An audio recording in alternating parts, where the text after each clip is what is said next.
بسم الله الرحمن الرحيم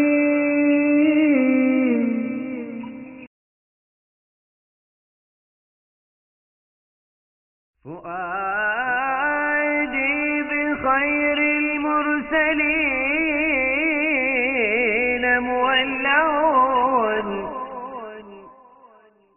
فؤادي بخير المرسلين مولع وأشرف ما يحلو لسمعي ثناؤه رقى في العلا والمجد أشرف رتبة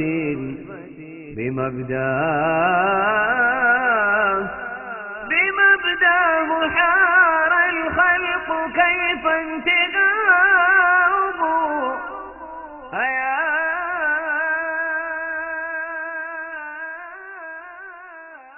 سيدي.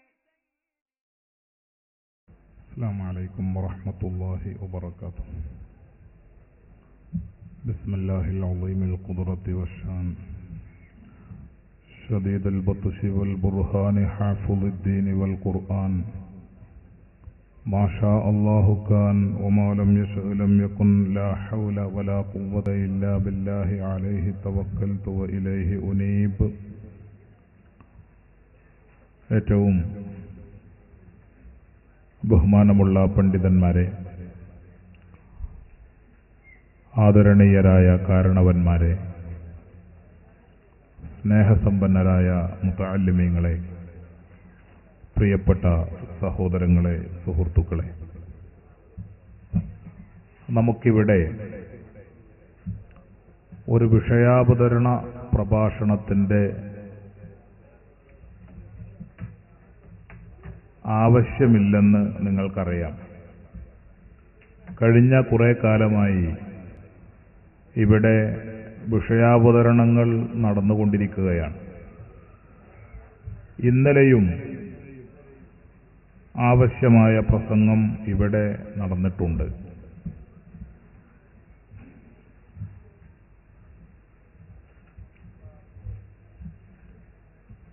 കേരളത്തിൽ ഇസ്ലാമിന്റെ പേരിൽ വിവിധ വിശ്വാസങ്ങളും ആദർശങ്ങളും കാലങ്ങളായി പ്രചരിപ്പിക്കപ്പെട്ടു വരുന്നുണ്ട്. പക്ഷേ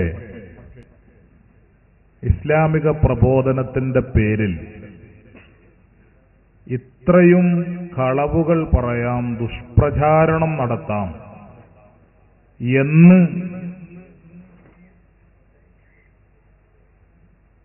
നമുക്ക് കാണിച്ചു തന്നിട്ടുള്ളത് വഹാബിസമാണ്. അതിൻ്റെ തുടക്കം മുതൽക്ക് തന്നെ ദുഷ്പ്രചാരണങ്ങളും ദുർവ്യാഖ്യാനങ്ങളുമാണ്.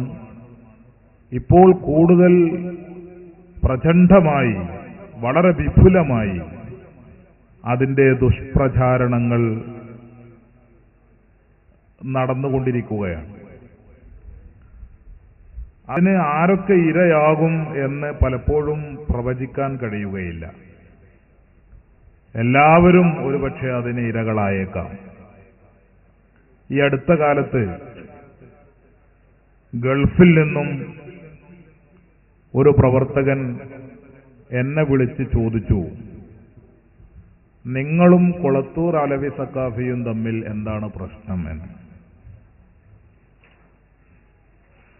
ഞാൻ വാസ്തവത്തിൽ അത് കേട്ടപ്പോൾ ചിരിക്കണമോ അതോ കരയണമോ ടെലിഫോൺ കട്ട് ചെയ്യണമോ ഒന്നും മനസ്സിലാകാത്ത ഒരവസ്ഥ. ഞാനും കൊളത്തൂർ അലവി സഖാഫിയും തമ്മിൽ എന്താണ് പ്രശ്നമെന്നാണ് ഈ പ്രവർത്തകന്റെ ചോദ്യം. നിങ്ങൾ എന്താണത് ചോദിക്കാൻ കാരണമെന്ന് ഞാൻ ചോദിച്ചു. അദ്ദേഹം പറഞ്ഞു, ഇവിടെ ഇന്റർനെറ്റിൽ ഒരു വാർത്ത പ്രചരിച്ചു കൊണ്ടിരിക്കുന്നുണ്ട്. എന്താണ് വാർത്ത? നിങ്ങളും കൊളത്തൂരും തമ്മിൽ ഭയങ്കര പ്രശ്നമാണ്, അതുകൊണ്ടാണ് അവർ ഒരു സ്റ്റേജിൽ ഒരുമിച്ച് കൂടാത്തത്. ഞാൻ എൻ്റെ സുഹൃത്തിനോട് എപ്പോഴോ ഒരിക്കൽ അത് പറഞ്ഞു തോന്നുന്നു. ഞാൻ അപ്പോഴത്തന്നെ അത് അവഗണിച്ച് കളഞ്ഞതാണ്. അപ്പോ ഇങ്ങനെ ഇതൊരു നുണയുടെ ഒരു ഉദാഹരണമാണ്. ഇന്റർനെറ്റ് ആണല്ലോ ഇപ്പോൾ ഒരു വിഷയം ലോകമാകെ പ്രചരിപ്പിക്കാൻ പറ്റിയ, പെട്ടെന്ന് പ്രചരിപ്പിക്കാൻ പറ്റിയ മാധ്യമം ഇന്റർനെറ്റാണ്. ആ ഇന്റർനെറ്റിലൂടെ വഹാബികൾ പ്രചരിപ്പിച്ചുകൊണ്ടിരിക്കുകയാണ് മാളിയേക്കൽ സുലൈമാൻ സഖാഫിയും കൊളത്തൂർ അലവി സഖാഫിയും തമ്മിൽ വമ്പിച്ച പ്രശ്നമാണ്, അതുകൊണ്ടാണ് അവർ ഒരു സ്റ്റേജിൽ ഒരുമിച്ച് കൂടാത്തത്. ഇവിടെ പ്രസംഗിച്ച മൗലവി പല സ്റ്റേജിലും അത് ആവർത്തിച്ച് ചോദിച്ചു, എന്താണ് മാളിയേക്കൽ സുലൈമാൻ സഖാഫിയെ കാണാത്തത്? ഞാൻ അദ്ദേഹത്തിന് മറുപടി കൊടുത്തു, വെട്ടിച്ചിറയിൽ വെച്ച് തന്നെ. ഞാനുണ്ട് വെട്ടിച്ചിറയിൽ.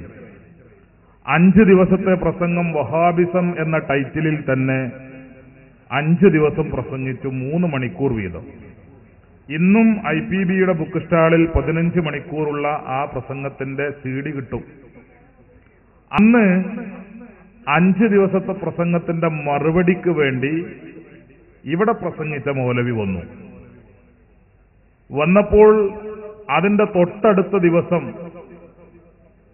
കൊളത്തൂർ അലവി സഖാഫിയെ വിളിച്ച് ഞാനും ഉൾപ്പെടെ മുഖാമുഖം സംഘടിപ്പിക്കുകയും ആ മുഖാമുഖത്തിന്റെ മുമ്പായി ഇദ്ദേഹം നടത്തിയ പ്രസംഗത്തിന് 2 മണിക്കൂർ സമയം ഞാൻ മറുപടി 2-3 മണിക്കൂർ സംസാരിച്ചു.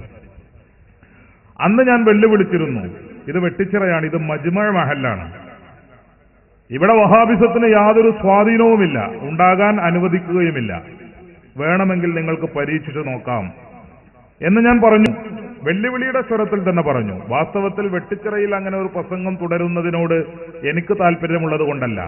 പക്ഷെ പല സ്റ്റേജിലും സുലൈമാൻ സഖാഫി ഇപ്പോൾ രംഗം വിട്ടു, അദ്ദേഹം ഇപ്പോൾ എവിടെയും കാണുന്നില്ല എന്ന ദുഷ്പ്രചാരണം ഇദ്ദേഹം നടത്തിയതുകൊണ്ട് ഇദ്ദേഹത്തെ എന്റെ തട്ടകത്തിൽ വെച്ച് തന്നെ ഒതുക്കണം എന്ന ഒരു വാശി എനിക്കുള്ളത് കൊണ്ടാണ് അന്ന് അങ്ങനെ വെല്ലുവിളിച്ചത്.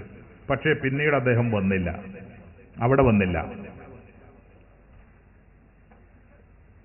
ഈ പ്രചാരണത്തിന്റെ പിന്നിൽ യഥാർത്ഥത്തിൽ ഒരു സത്യമുണ്ട്, അതും നമ്മൾ അറിയണമല്ലോ. എന്താണ് സുലൈമാൻ സഖാഫി രംഗത്തില്ലാത്തത്? ഇദ്ദേഹം അതിന് പറയുന്ന ഒരു കാരണം, യഥാർത്ഥ കാരണം ഞാൻ പിന്നെ പറയാം. ഇദ്ദേഹം അതിന് പറഞ്ഞ് പ്രചരിപ്പിച്ച ഒരു കാരണം, മണ്ണാറക്കാട് സംവാദത്തിൽ സുന്നികൾ തോറ്റതിന് ശേഷം സുലൈമാൻ സഖാഫി രംഗം വിട്ടു എന്നാണ്. അങ്ങനെയാണെങ്കിൽ അലവി സഖാഫിയും രംഗം വിടണമല്ലോ. ഞങ്ങൾ രണ്ടാളും കൂടിയല്ലേ വാദപ്രദാനം നടത്തിയത്? അലവി സഖാഫിയും രംഗം വിടണമല്ലോ. അപ്പൊ അത് വൈരുദ്ധ്യമാണ്, അത് ശരിയല്ല. ആ പ്രചാരണത്തിന് വെട്ടിച്ചിറ പ്രസംഗത്തിൽ ഞാൻ മറുപടി കൊടുത്തു. എന്ത് പറഞ്ഞാ മറുപടി കൊടുത്തത്? മണ്ണാറക്കാട് സംവാദം കേട്ടതിന് ശേഷം മുജാഹിദ് പാളയത്തിൽ നിന്ന് രാജിവെച്ച് സുന്നത്ത് ജമാഅത്തിലേക്ക് തിരിച്ചു വന്ന, ഇന്നും സുന്നത്ത് ജമാഅത്തിന്റെ രംഗത്ത് പ്രവർത്തിക്കുന്ന പയ്യന്നൂരിലുള്ള ഒരു ISM മണ്ഡലം പ്രസിഡന്റിന്റെ CD, അതിന്റെ ക്ലിപ്പ് കാണിച്ചുകൊണ്ട് ഞാൻ മണ്ണാറക്കാട് സംവാദം ഉൾപ്പെടെയുള്ള സംവാദങ്ങളും അതുപോലെ ഒട്ടേറെ മുഖാമുഖങ്ങളിലും പങ്കെടുത്ത് എനിക്കുള്ള സംശയങ്ങൾ മുഴുവനും ചോദിച്ച് അതിനുശേഷമാണ് ഞാൻ സുന്നത്ത് ജമാഅത്തിലേക്ക് തിരിച്ചു വന്നത് എന്ന് പറയുന്ന പയ്യന്നൂരിലെ അദ്ദേഹം മണ്ഡലം പ്രസിഡന്റായിരുന്നു, ISMന്റെ മണ്ഡലം പ്രസിഡന്റായിരുന്നു. അദ്ദേഹം പറഞ്ഞ ഈ CD കേൾപ്പിച്ച് ഞാൻ അന്ന് വിശദീകരണങ്ങൾ നൽകി. അപ്പോ മണ്ണാറക്കാട് സംവാദത്തില് സുന്നികൾ തോറ്റു എന്ന മുജാഹിദിന്റെ പ്രചാരണം ശരിയാണെങ്കിൽ തീർച്ചയായും സുന്നത്ത് ജമാഅത്തിൽ നിന്ന് അങ്ങോട്ടാണല്ലോ ആളുകൾ പോകേണ്ടത്. അങ്ങോട്ട് പോയില്ലെന്ന് മാത്രമല്ല, അത് കേട്ടതിന് ശേഷം വളരെ കാലം മുജാഹിദിന്റെ രംഗത്ത് പ്രവർത്തിക്കുകയും അതിന്റെ മണ്ഡലം പ്രസിഡന്റ് സ്ഥാനം വരെ അലങ്കരിക്കുകയും ചെയ്ത ഒരു മൗലവി അതിൽ നിന്ന് രാജിവെച്ച് ഇങ്ങോട്ട് വരുന്ന അനുഭവം ഉണ്ടാവുകയും അദ്ദേഹം അത് തുറന്നു പറയുന്ന അദ്ദേഹത്തിന്റെ അഭിമുഖവും അതുപോലെ പ്രസംഗവും ഒക്കെ പിന്നീട് പുറത്തു വരികയും